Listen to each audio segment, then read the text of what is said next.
this. Next up, we have Fastest Crash by Camellia. I guess this is from featured in Geometry Dash and whatnot. Once again, everybody, this is a Basterd's LFA, a layman-friendly analysis. I'm a professionally trained musician, a composer, and my objective here is to explain things in a way so that you don't have to be one to understand what is happening here musically. If you like the sound of that, make sure you're following the channel, subscribe to the channel, whatever term you want to use. Like the video, share the video, leave a comment, turn on notifications, all that good stuff. Become a member, one of them paid subscriptions, give me money. Do not put your economic well-being at risk to do that. I love it when you give me money. Do not do it at your own expense. And, of course, 2 disclaimers. Number 1, this is my first time hearing this track ever, so I will be pausing a lot. I will be pausing as I will be pointing things out as I hear them. And number 2, this is recorded live on stream on a single take. So I might stumble upon my words. I did that earlier. So yeah, you can label this as Osu as well. Okay, Osu and Geometry Dash. There you go. There you go. All right, let's see what we got there. Let's see what we got here then. Fastest Crash. Let's go. Yes, Muchichilo, yes.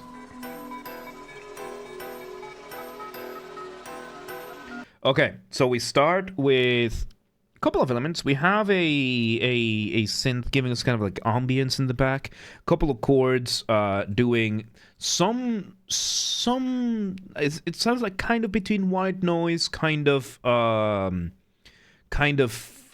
chords there establishing there. It's kind of like fading in, and then we have another synth, kind of sounds like chimes, doing our what could we call the initial motif. Motif, of course, being the smallest version of your musical idea, the seed from which everything else comes from, right? And in this case, we are doing a double neighboring tone. So this is a very particular type of melody. So double neighboring tone. So a neighboring tone is when you have 3 notes. The first one and the last one are the same notes. And the other note is either 1 step above or 1 step below. The neighboring tone. That can be a higher neighboring tone or a lower neighboring tone, depending. However, a double neighboring tone is 4 notes. The first one and the last one are the same notes. The second note is going to be either an upper neighboring tone or a lower neighboring tone. And the third note is going to be the opposite. So you're going to have both in whatever order you want. In this case, we are doing a lower and a higher neighboring tone, giving us this shape over here. Imagine I can draw. So there you go. There you go. That's I just wanted to point that out. We are using a very, very fundamental type of motif over here. Let's see how it's developed. Okay, glitchy drums. We introduce another synth doing very, very fast arpeggios. Arpeggios, of course, being when you play a chord 1 note at a time. Let's see where it goes. Let's just see where this one goes. Guitar. Okay. So, we are having an audio sample playing to the rhythm of that motif.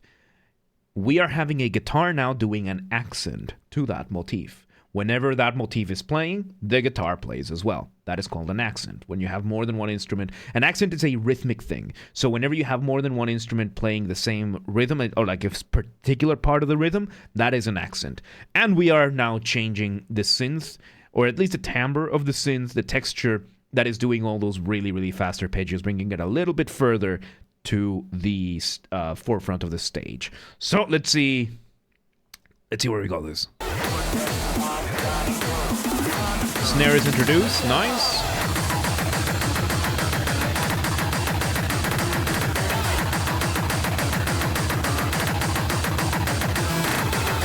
Okay, so now we grab a new rhythm. We are still using, in essence, the same motif.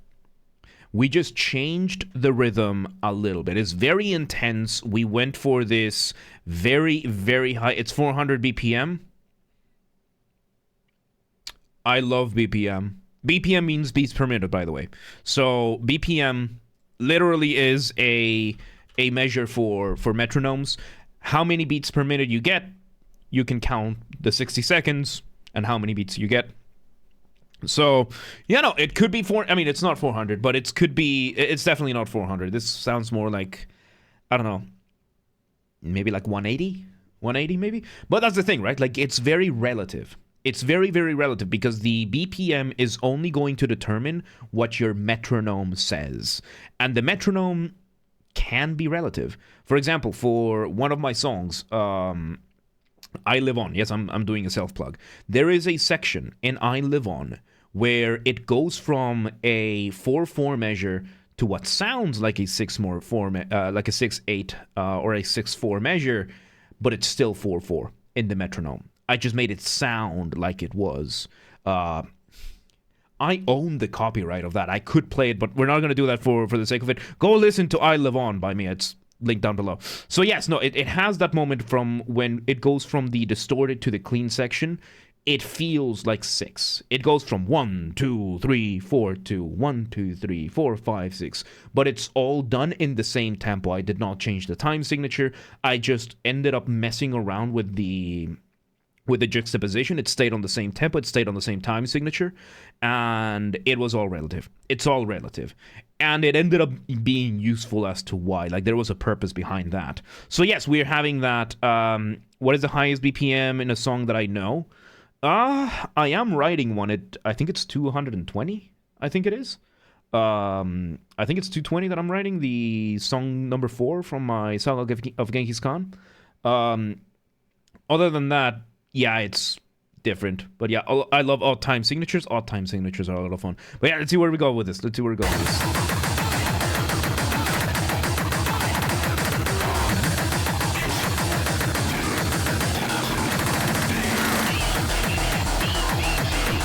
Okay, so yeah, we're still using that motif. The big difference is that now the kick drum is a lot louder. Like, the kick drum is almost drowning out everything else around it.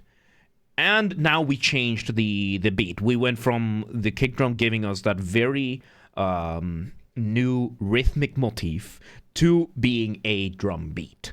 And now the rest of the things are doing the motif. So let's see.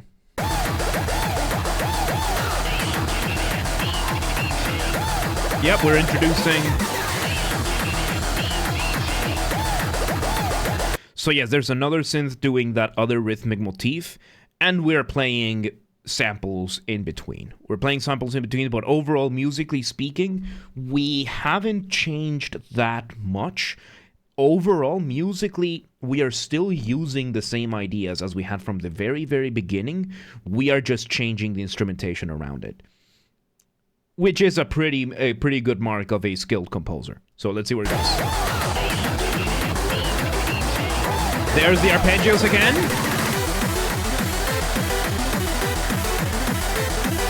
I love this. So what we are doing here is we are mixing the motif, because we brought back the original motif with this. Now it's in full melodic swing, but we are also bringing back the synth that had the arpeggios. And what are we doing with this? We are having the synth playing the arpeggios, but the final note is going to be the note for the motif. It's kind of like arpeggios, maybe glissandos, and we are having this build up towards the arpeggios, and the last note of each arpeggio is giving us the motif. Skilled composer.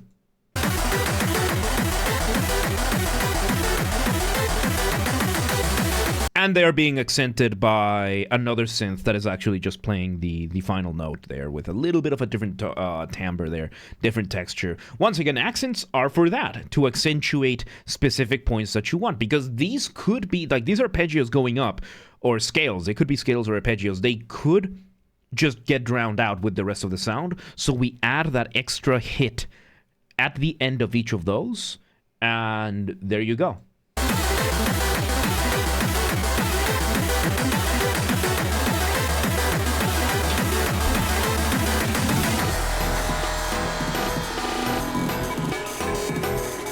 Okay, we got a moment of going off the ramp. We haven't had one of these in a while. So, going off the ramp is a colloquial term that I use. Colloquial just means there's no academic term or official term, or at least I'm not using it for the purposes of illustrating my point. And in this case, it's a form of transitioning between sections.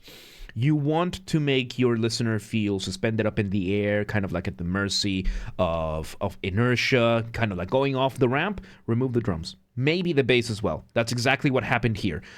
Musically, we are still using the same exact ideas. We are using the same ideas as before. We are just instead taking away the drums and exploring a little bit without them. Or at least a kick drum. Let's see where it goes. Yeah, because the snare is still there. Yeah.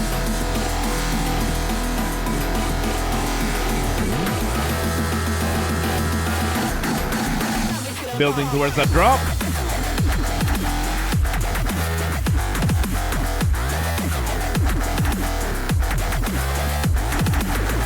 So yeah, now we have a new section completely. We have the dropping of the beat, and we are having a variation of that original motif.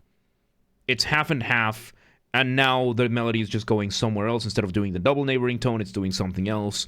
And overall, we are re-exploring the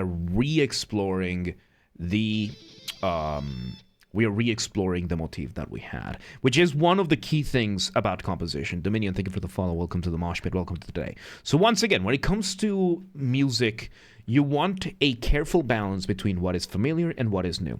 Too much familiarity, too much repetition, your listener gets bored, they tune out. Too much new stuff, too quickly, you overwhelm the listener, they tune out. And when it comes to music, you're using structure, right? And structure, the form is going to be your sections of the music. You have section A, which we had going there. Then we repeated section A with a variation, A prime. And now for the dropping of the beat, we are in section B. It is a contrasting section. It's quite different, musically speaking, but it can't be a completely new and unrelated idea. Because if it is, well, then it's just a different track. Which is one of the things that genres like gent suffer a lot from. That you have just way too much going into new material, and you never recapitulate, so you blur the lines of which piece is which. And you could basically just you're basically just playing random musical ideas. So there does need to be some sort of connecting tissue between your sections. And in this case, it is the recording, and it is the motif, and we're just changing how the motif sounds after the halfway point. So, let's see where this goes. Oh, that's nice.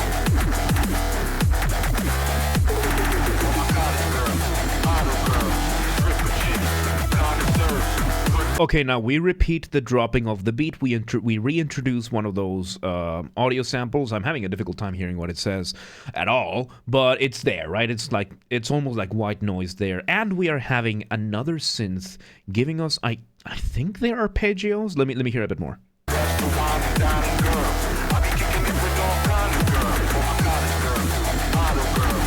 Oh no, they're just the aftermath of some of the other ones.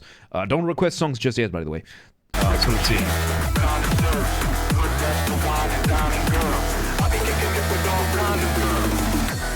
Okay, we stop this. Off the ramp we go again.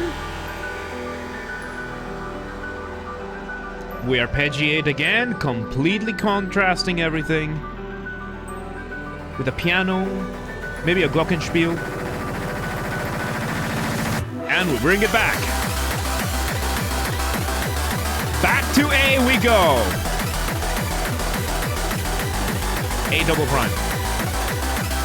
So, A double prime, so the prime, the apostrophe means a variation. And now we are recapitulating a lot of these things. We are having those rhythmic motifs. We're bringing back a lot of the things we had before in an A double prime. Let's see where this goes. Yeah, this is that's been going pretty hardcore. Yeah, let's see.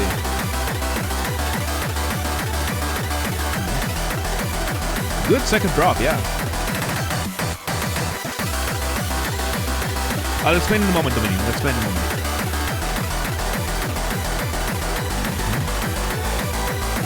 This is good for a climax, by the way, because we're 3 minutes into a 4-minute piece, and usually around this time is when you want to have the climax. We had it, of course, with that second drop, and it is re-exploring a lot of the material we've already used. Once again, when you're making a climax in a piece of music, you want to include as much of the material as you've previously done. So that's exactly what we're doing here. We're including a lot of the textures that we used before. The kick drum is back.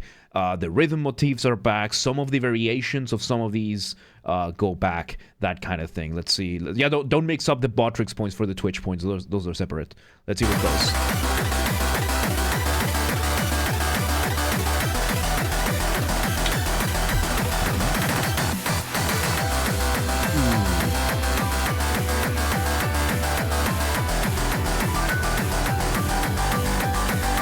And now we slow down the melody into what I like to call a flying melody. This is still very fast-paced. This is very, very fast-paced. So a flying melody is another colloquial term that I use, which is you have a very busy drum line, like percussive line, very busy bass line, middle ground, and you put a melody that's slower than everything else, high up. It's just simpler, slower, beautifully just dancing around and going around and everything. And right now, because this track is so fast, it is sounding like the piano is sounding like at regular speed. The rest of the track is sounding fast, but relatively speaking, that piano is becoming that flying melody. It is very, very, very clever, very beautiful.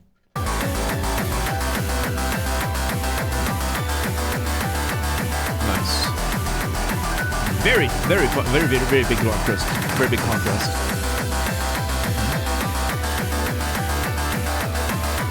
I also like how the snare has this extra synth, just giving it, because it's not a snare. We let go of the snare. We have another synth, basically giving us that snare. All down in that range, similar frequencies. I like that. I don't know how common that is in this style of electronic music, but yeah, there you go.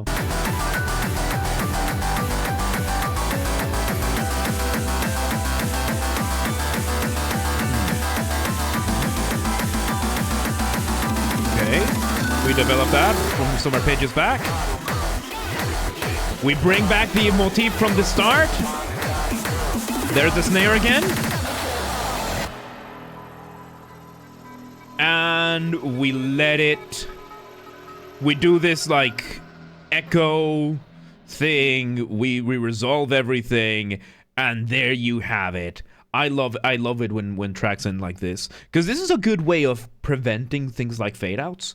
You just have the last note play, and you give this like sudden fade to black, like sudden just switch to black and let everything echo in. They just like let everything echo away. This is very, very cool. This was very, very cool. There you have it. That was Fastest Crash by Camellia. It turned out to be an AABA structure with an intro and an outro, and the outro was a partial recapitulation of the intro. Really cool stuff. Once again, everybody, this has been a Basterd's LFA, Layman-Friendly analysis. If you are watching this on the video archive on YouTube, thank you for watching. Make sure you're subscribed to the channel, follow the channel, whatever term you want to use. Like the video, share the video, leave a comment, turn on notifications, all that good stuff. Consider becoming a member, one of them paid subscriptions. Do not give me money by compromising your economic well-being. I love it when you give me money. Do not do it at your own expense. And of course, if you want to listen to this without me interrupting every 3 seconds, I will be linking it down below. If you want to request a song and you're not on the live stream, if you're on the live stream, do not request songs just yet. If you're not on the live stream, if you're not on the live stream, go to the Discord server, go to the LFA requests channel, and follow the instructions on the pinned messages over there. If you don't, Ava is authorized to yell at you. And if you want to catch these streams live when they happen, we aim for Monday through Friday, 6 p.m. Central European Time. You can find the full schedule on the Discord server and on the Twitch channel that show the streams on your local time zone, so that you don't have to worry about guessing or calculating or anything like that. So, Yeah, and follow the gaming channel. We have a gaming channel where I put the VODs for the gaming that we do in the after shows. I'm catching up with video games I should have for the past 20 years, like, Final Fantasy and Halo and whatnot. Yeah, links below, or you can go to Games or Basterd, same username, just swap the J for a G, and you are good. And yeah, there you go. There you go. That was Fastest Crash by Camellia. Very, very, very cool stuff. But yeah, let's move on.